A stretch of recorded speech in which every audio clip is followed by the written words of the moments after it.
जगद्गुरु तुकाराम महाराज वैकुंठाला गेले, पण त्यांना वैकुंठाला घेण्यासाठी एक विमान आलं होतं. ऐकले का तुम्ही? महाराजांना घ्यायला विमान आलं होतं. महाराज विमानामध्ये बसले आणि महाराज वैकुंठाला गेले. ऐकले ना? कुणीतरी म्हणाल, ताई महाराजांना घ्यायला विमान आलं. महाराजांच्या नंतर विमान आलंच नाही कुणाला घ्यायला. सांगते तुम्हाला, महाराजांना घेण्यासाठी एक विमान आलं. तुम्हाला आम्हाला सुद्धा सरळ महाराजांच्या जवळ वैकुंठाला जाता येतंय, त्याच्यासाठी महाराजांनी एक व्यवस्था करून ठेवली. महाराज एक विमान इथं ठेवून गेलेले आहेत. तुम्ही म्हणाल, तरी अजून आम्हाला ते विमान दिसलंच नाही. त्या विमानाला विमानासारखे असे काही पाते नाहीयेत, त्याला खालून चाकं पण नाहीत.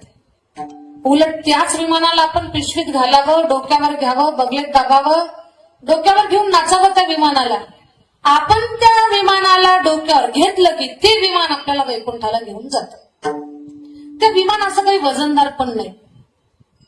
अगदी सगळे मिळून 10-15 किलोचं आपलं पोरग ते सुद्धा त्या विमानाला डोक्यावर घेईल. ते विमान कोणतं आहे? तर तुकोबारांचा गाथा हे साक्षात विमान आहे. फक्त त्या विमानामध्ये बसणारा माणूस पाहिजे, त्या विमानाला डोक्यावर घेणारा माणूस पाहिजे.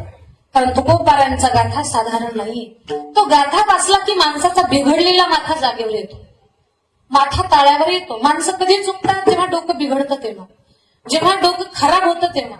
डोकं ताळावर राहत नाही तेव्हा माणसं चुकीची कामं करतात.